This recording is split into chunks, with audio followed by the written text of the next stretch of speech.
Jet सुरक्षा लेकर घूमना, दूसरी तरफ भागवत गीता के नाम पर लोगों को एक तरह से बेवकूफ बनाना, क्योंकि रक्षा तो वो खुद अपनी नहीं कर सकते हाँ, हैं, तो वो समाज का क्या करेंगे?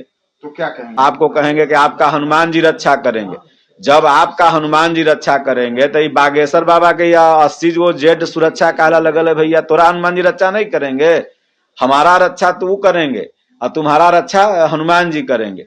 तो इसका मतलब ये जो जीत कहते हैं वो जीते नहीं। जब तुमको हनुमान जी पर खुद भरोसा नहीं है तो फिर हम कैसे मान लें कि हमारी रक्षा हनुमान जी करेंगे? तुम पहले दिखाओ ना, महात्मा गांधी जी ने आंदोलन किया तो स्वदेशी का तो सबसे पहले चरखा उठा लिया, नमक छोड़ो तो सबसे पहले अपने छोड़ दिया।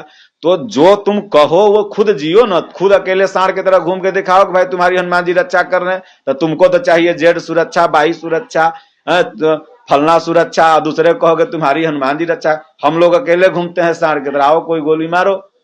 भगवान दया मरना जो जन्मा है वो तो मरेगा, ये मेड इन है तो एक्सपायरिंग है।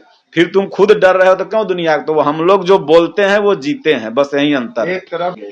और इस पर हम यही कहेंगे कि समाज को खुद रोज 5 श्लोक गीता, 5 श्लोक रामायण पढ़ना चाहिए। आप खुद बाबा हैं, आप अपने गलत कर्मों से थोड़ा सा हीन हो गए हैं। आप 5 श्लोक गीता, 5 श्लोक रामायण रोज पढ़ने लगिए तो आपके अंदर एक दैविक शक्ति अपने आप प्रवाहित होगी जो ये बताएगी कि नहीं तुम ऐसे रहो, तुम्हारी रक्षा मैं कर रहा हूं। इसके लिए भगवान के घर में दलाल और वकील का काम नहीं है, नहीं समझ? भगवान की आप स्वयं भक्ति करो, भगवान आपसे स्वयं जुड़ेंगे। उसके लिए पंडित का और कथावाचक का कोई काम नहीं है। भगवान को जहाज थोड़ी पकड़ के आना है, आप अपने घर से बुलाओ आएंगे।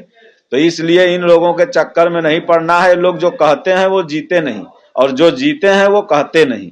तो इसलिए संत महात्मा महापुरुष सदैव धरती पर रहे हैं और आज भी रहे। कभी भगवान बुद्ध थे, कभी कबीर साहब थे, तुलसीदास जी थे, रैदास थे, रसखान थे, तमाम इस समय में माता मीरा थी। अभी भी हमारे पूज्य गुरुदेव भगवान है। कभी आप विंध्याचल में जाके दर्शन करिए, उस घनघोर जंगल में एक भी वहां सिपाही नहीं है।